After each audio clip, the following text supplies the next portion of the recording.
Hola, bueno, buenas tardes a todos y a todas. Vamos a probar esta nueva herramienta a ver si funciona. Mi idea era la de poder hacer este video para poder comentarles acerca de la clase 3. Em, Así que sepan disculpar la desprolijidad, la verdad que no tengo muchas habilidades para editar video y estas cosas, pero bueno, la herramienta que se me ocurrió que por lo menos podía llegar a probar era esta, digamos, la de filmarme contándoles ir explicándoles la clase en PowerPoint que también van a encontrar en la plataforma. Así por lo menos ustedes, mi idea es que puedan acceder a ese material y complementar con este video que les mando para ver si se mejora la comprensión, digamos, del contenido y si podemos seguir avanzando con las clases de manera virtual. Así que, nada, eso, vamos a hablar un poco acerca de la clase 3. El tema de la clase 3 es la célula. ¿Recuerdan ustedes que cuando nos vimos de manera presencial en la primera clase de Biología General y Medio Ambiente, hablamos acerca de las características de los seres vivos? Y una de esas características muy importantes es que todos los seres vivos están constituidos por células. ¿Qué significa esto? Significa que la célula es la unidad funcional mínima que tiene que tener un ser vivo para ser considerado vivo. ¿Se entiende? Todo lo que tenga células, o incluso la célula misma, es un ser vivo. ¿Sí?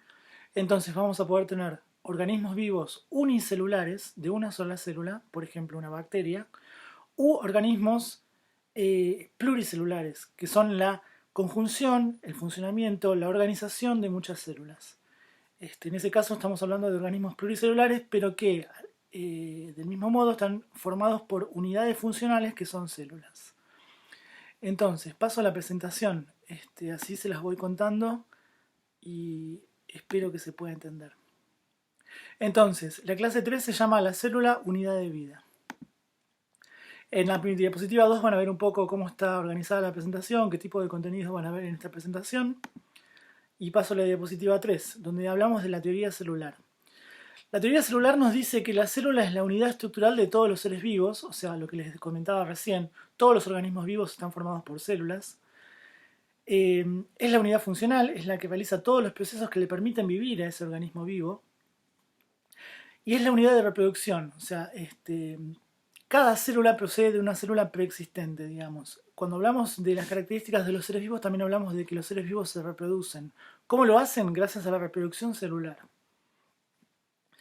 Al mismo tiempo es la unidad genética, o sea, la célula contiene todo el material hereditario que pasa de células madres a células hijas.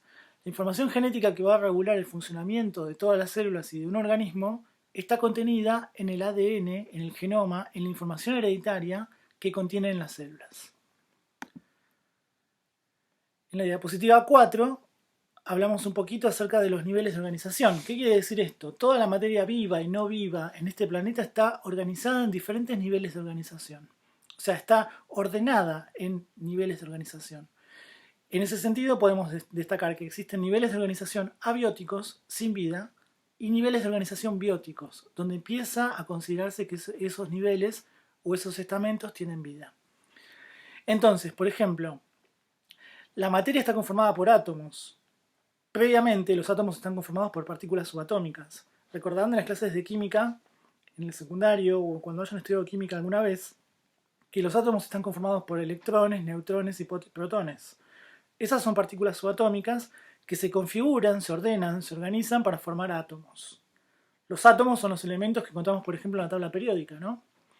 Cada ordenamiento especial de partículas subatómicas determina diferentes elementos o diferentes átomos. Esos átomos, al mismo tiempo, se unen, se entrelazan, se vinculan formando moléculas. ¿Qué es una molécula? Es una unión de distintos átomos. Pueden ser átomos del mismo elemento o átomos de elementos distintos. Al mismo tiempo, las moléculas se organizan de manera cada vez más compleja, van uniendo más y más átomos para formar moléculas cada vez más grandes. Eso es lo que podemos llegar a considerar macromoléculas. Ejemplos de macromoléculas son, por ejemplo, las proteínas, los ácidos nucleicos, los lípidos, los hidratos de carbono. Son todas macromoléculas esenciales y fundamentales para la conformación de la vida. Entonces, estas macromoléculas se van a organizar, se van a aglomerar, se van a unir para formar estructuras más complejas. por ejemplo, las organelas o los orgánulos. Ya vamos a ver qué son los orgánulos, pero son unidades esenciales que constituyen diferentes partes de una célula. Esos orgánulos entonces se organizan, se unen, forman un conjunto de orgánulos organizados y forman células. Ahí es donde está, digamos, el límite entre lo abiótico y lo biótico, lo no vivo y lo vivo. Si yo llego a un nivel de organización donde tengo una célula conformada, estoy hablando de un nivel de organización de vida. ¿Sí? El límite entre lo vivo y lo no vivo está determinado por la existencia de células. Al mismo tiempo, las células pueden hacer vida como organismos unicelulares, ser células individuales, funcionando como organismo vivo, o bien pueden organizarse y unirse entre sí para formar tejidos. Entonces, la unión, la conjunción, el ordenamiento de células forma tejidos, que es otro nivel de organización. Al mismo tiempo, estos tejidos pueden organizarse, unirse y formar órganos. Los órganos es otro nivel de organización. Los órganos también pueden interactuar con otros órganos, formar sistemas de órganos y de esa manera formar aparatos y sistemas de órganos. Por ejemplo, si yo tengo una célula animal, en la diapositiva hay un ejemplo con una célula vegetal, pero les voy a dar un ejemplo con una célula animal. Tengo una célula, por ejemplo, nerviosa, una neurona. Las neuronas son células individuales, cada una tiene vida, pero si se organizan forman un tejido, el tejido nervioso. Ese tejido nervioso al mismo tiempo puede organizarse y formar, por ejemplo, el encéfalo, el cerebro, el sistema nervioso central. Eso es un órgano, digamos, el encéfalo. El encéfalo al mismo tiempo el cerebro puede interactuar, unirse y formar, digamos, un sistema con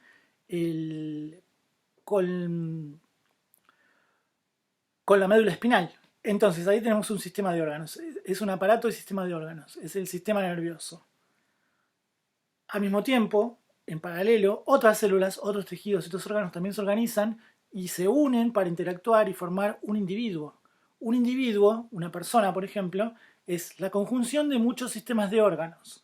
Tenemos el sistema nervioso, el sistema digestivo, el sistema endocrino, el sistema respiratorio, o sea, el sistema esquelético, el sistema muscular.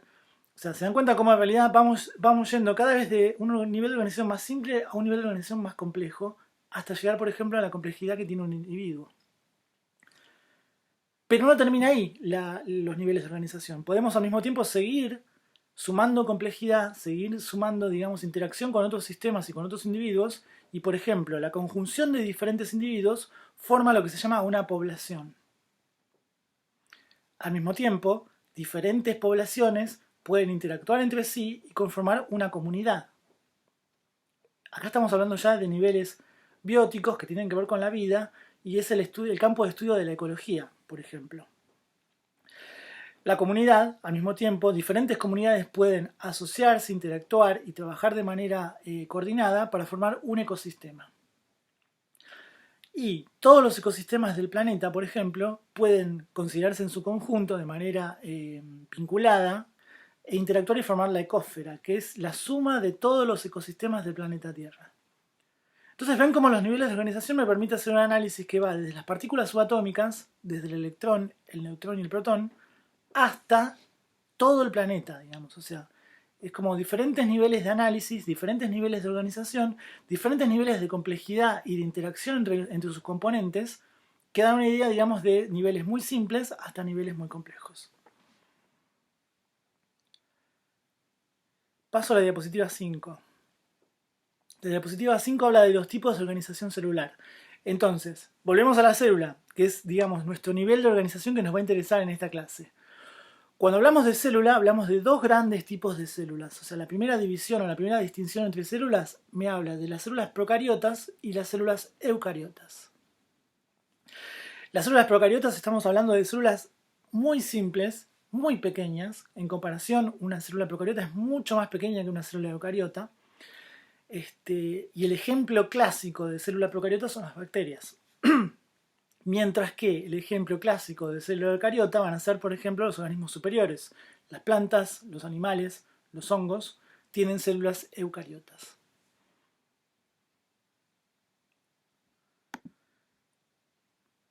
En la diapositiva 6 les muestro esto que les contaba, ¿no? La diferencia de tamaño, lo más resaltante, lo primero que salta a la vista es la diferencia de tamaño entre una célula eucariota y procariota.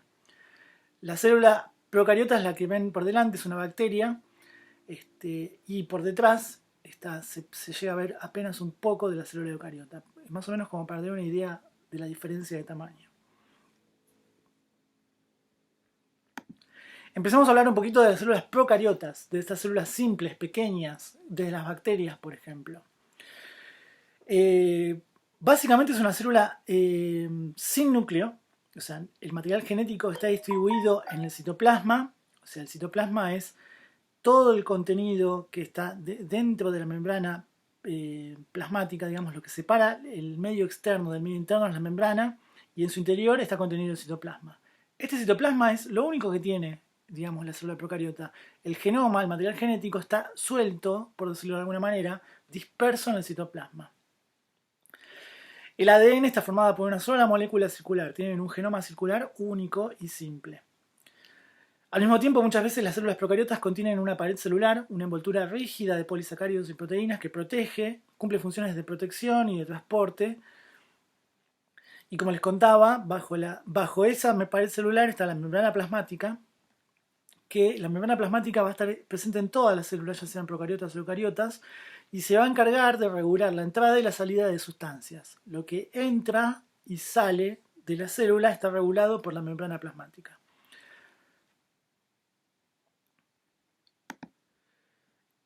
Dentro de ese citoplasma, en el medio interno de la célula procariota, vamos a encontrar ribosomas. Es un tipo de estructura, es una organela que sirve para la fabricación de proteínas. Flagelos están por fuera y son como, digamos, estructuras que permiten la movilidad o permiten la comunicación con otras células procariotas. Y fimbrias, que son estructuras cortas para fijarse, que le permiten la adherencia de esas células a diferentes tipos de superficie.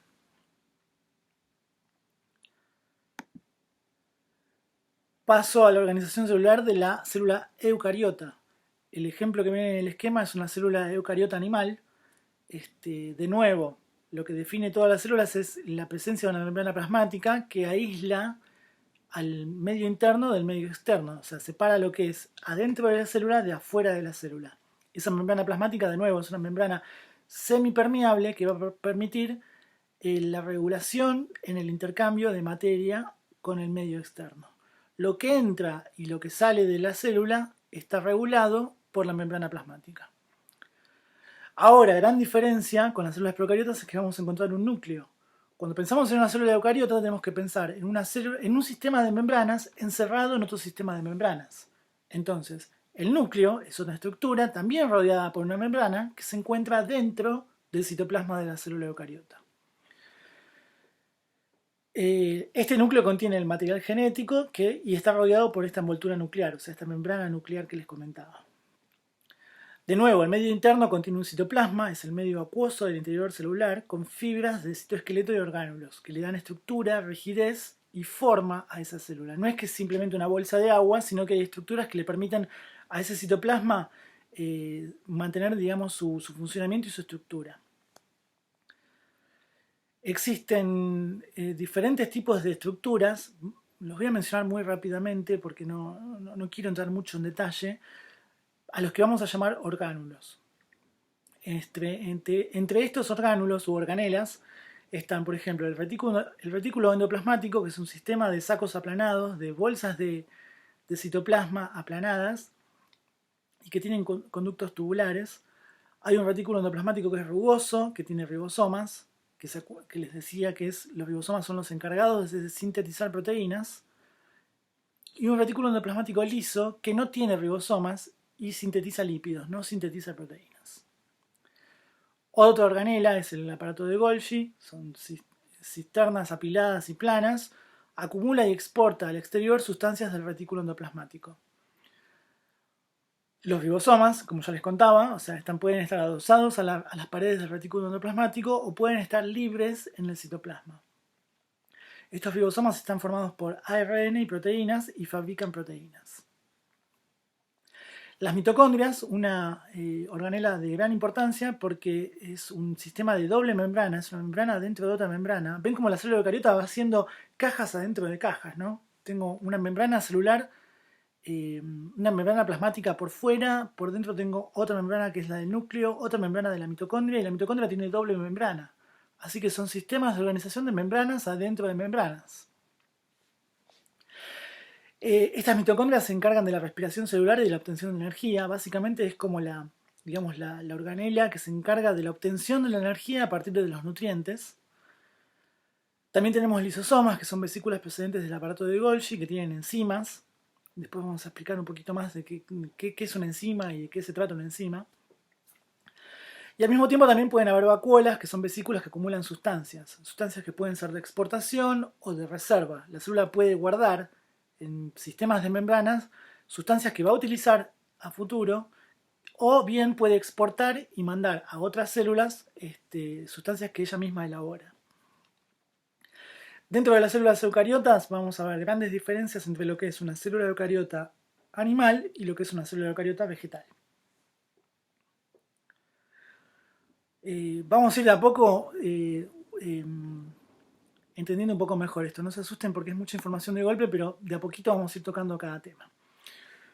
Cuando les hablé de las diferencias entre... Paso a la diapositiva 9. Cuando les hablaba de las diferencias entre la célula eucariota animal y la célula eucariota vegetal, en la diapositiva 9 pueden ver a la izquierda una célula animal y a la derecha una célula vegetal. La célula vegetal tiene algunas grandes diferencias respecto a la célula animal. Por ejemplo, la célula vegetal tiene cloroplastos, es otra organela. La célula vegetal tiene una pared celular y la célula vegetal tiene vacuolas. Vamos a ver que, por ejemplo, los cloroplastos es una organela propia y única que solo se encuentra en las células vegetales y que permite, digamos, un proceso metabólico muy importante que hacen las plantas, que es la fotosíntesis. No voy a entrar en detalle ahora en la fotosíntesis porque no es la idea, vamos a ver la fotosíntesis más adelante. La otra característica fundamental de la célula vegetal es la presencia de una pared celular. Esta pared celular está formada por hidratos de carbono, proteínas y otros componentes, y lo que hace es darle rigidez y estructura a la pared al vegetal, digamos. Ustedes vieron que las plantas, por ejemplo, no tienen una estructura de sostén, un esqueleto, digamos, que las mantenga erguidas. Entonces, ¿cómo lo hacen para tener, digamos, estructura, para poder sostenerse, digamos, en la gravedad de este planeta? Lo hacen a través de las paredes celulares de sus células. Las células lo que hacen es darle una estructura rígida, es una especie de... Cada célula funciona como un ladrillo que le brinda rigidez y sostén a toda la planta. Al mismo tiempo también tienen organelas llamadas vacuolas. Las vacuolas están presentes en todas las células, pero en las células vegetales son de gran tamaño porque funcionan como reservorios de agua, de minerales, de sustancias de reserva. El almidón, por ejemplo, se almacena en las vacuolas de las células vegetales.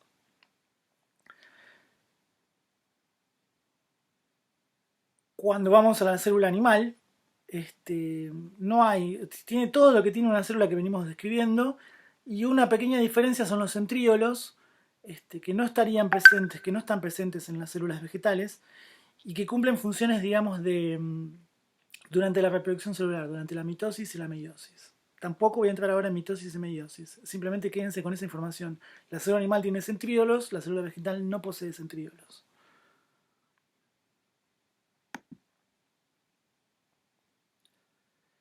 Entonces, describiendo un poquito mejor estas organelas que aparecen en las células eucariotas. Tenemos, por ejemplo, los que les mencionaba que están solo en las células vegetales, los cloroplastos. Los cloroplastos son los que cumplen con la función de la fotosíntesis. Lo que hace la planta durante la fotosíntesis es básicamente convertir la energía lumínica en energía química. O sea, lo que hacen es obtener energía de la radiación solar para convertirla en enlaces químicos, para poder unir átomos y formar nuevas moléculas. Ya vamos después a entrar más en detalle en esto. Los organismos que hacen fotosíntesis son denominados autótrofos. Ellos elaboran su propio alimento. Autótrofo significa básicamente eso, es capaz de elaborar su propio alimento. Y la célula vegetal lo que hace es, utilizando la energía lumínica del sol, formar grandes macromoléculas, hidratos de carbono, polisacáridos y almidón, que le van a permitir obtener energía luego en la respiración celular. Entonces los cloroplastos cumplen con esa función, la de hacer la fotosíntesis. Una organela muy importante, la mitocondria, presente tanto en células animales como vegetales, es la mitocondria. Como les contaba antes, este es un sistema de membranas, membranas envueltas en membranas, son dos membranas, y se encarga de la respiración celular. ¿Qué es la respiración celular? Es la obtención de energía a partir de sustancias, digamos, de alimento, por ejemplo los hidratos de carbono. Lo que hace la mitocondria es obtener la energía contenida en los enlaces químicos de moléculas que son de alimento. Entonces, toda la energía que necesita la célula para funcionar, para sintetizar nuevas proteínas, para sintetizar nuevos compuestos, para comunicarse con otras células, para reproducirse, todo lo que hace un organismo vivo, lo hace a través de la energía que obtiene gracias a las mitocondrias.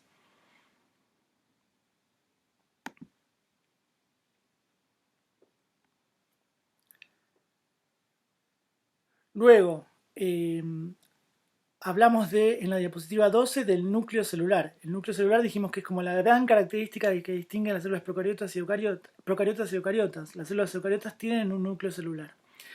Este núcleo celular es en el que se encuentra la mayoría del ADN celular con la información genética.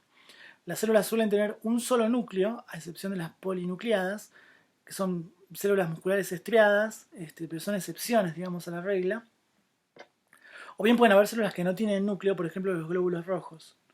No quiere decir que nunca tuvieron núcleo. En algún momento de su maduración, las células pierden el núcleo, pero necesitaron tener un núcleo en algún momento de su ciclo, digamos, para poder reproducirse. El núcleo celular está compuesto por una envoltura nuclear, de nuevo es una doble membrana, como les contaba. La externa está conectada con el retículo endoplasmático y las membranas con poros que se comunican con el citoplasma. El nucleoplasma es un medio acuoso del interior, o sea, digamos, sería como el medio interno del núcleo celular. El nucleolo, que es un corpúsculo esférico sin membrana, su función es de formación de ribosomas y puede haber más de uno en la célula. Y la cromatina, que son filamentos de ADN asociados a proteínas. Cuando la célula se va a dividir, se organizan y condensan en cromosomas. Ya vamos a hablar un poquito acerca del ADN, los cromosomas y qué es la cromatina. Entonces, la información genética en las células procariotas, ¿se acuerdan que les dije que había una única molécula de ADN circular que se encontraba, digamos, suelta en el citoplasma? En las células procariotas el ADN no solo está dentro del núcleo celular, sino que además está organizado. Está empaquetado. La cromatina, el ADN, se asocia con proteínas, se enrolla y se envuelve y forma estructuras bien compactas, bien condensadas, que se llaman cromosomas.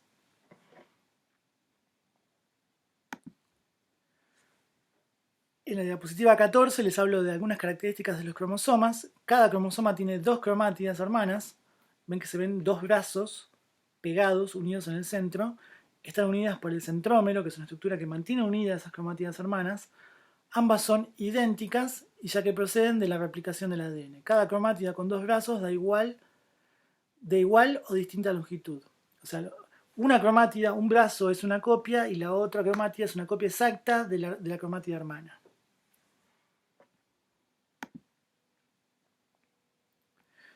Algo muy importante que nos permite ver el estudio de los cromosomas es que existe un número cromosómico en cada especie.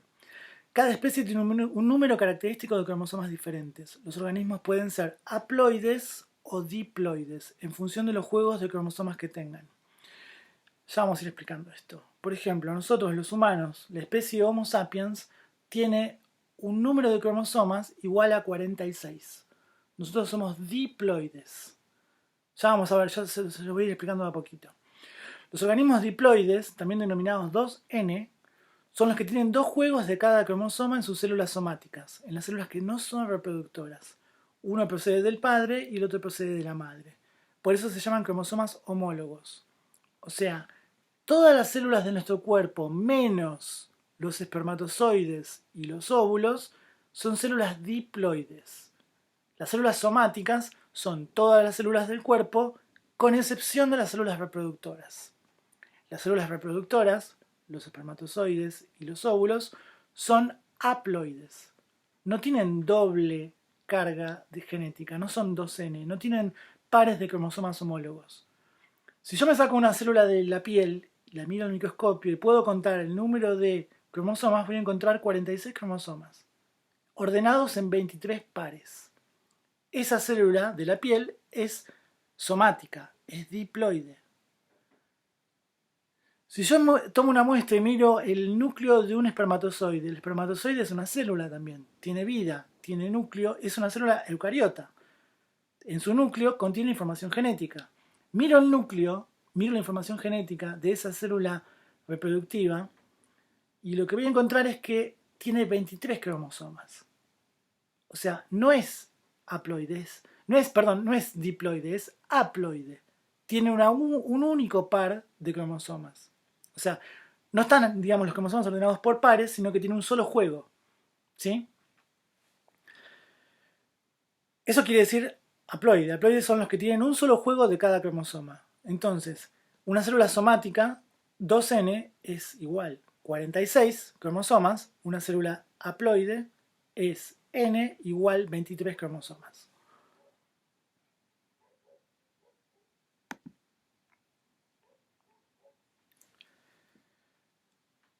Paso a la diapositiva 16, donde se habla un poco del cariotipo. El cariotipo es justamente esto que distingue a las especies, ¿no? Es el conjunto de cromosomas de una especie. Yo puedo hacer el cariotipo, por ejemplo, de un humano, de un Homo sapiens, el cariotipo de una trucha, por ejemplo, y voy a ver que tienen diferente número de cromosomas. ¿Por qué? Porque son especies distintas. Entonces, podemos encontrar dos tipos o dos grandes grupos de cromosomas. Si yo miro el cariotipo de una célula animal, por ejemplo, puedo encontrar, o una célula vegetal, una célula eucariota cualquiera, puedo encontrar lo que son heterocromosomas, cromosomas sexuales, que determinan el sexo del individuo. En humanos están el X y el Y. Los hombres somos X e Y y las mujeres tienen cromosomas XX. Son los cromosomas que son distintos del resto de pares de cromosomas. Y los autosomas, que son el resto de los cromosomas, iguales en ambos sexos, que no tienen diferencias, digamos. Los humanos en las células somáticas, todas menos espermatozoides u óvulos, tenemos 23 parejas de cromosomas. 22 son autosomas y un par es de heterocromosomas. Un par son cromosomas sexuales, digamos.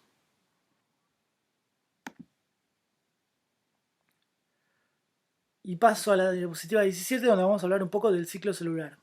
Acá corto y voy a hacer otro video para empezar a partir de la diapositiva 17. Esta es la parte 1 del video. No quiero que se hagan videos muy largos porque después no los voy a poder subir. Espero no estar yendo muy rápido, así que cualquier cosa después en los comentarios o después cuando intercambiemos, digamos, vía la plataforma virtual me dicen si se entiende o no se entiende lo que les estoy contando. Seguimos en la parte 2.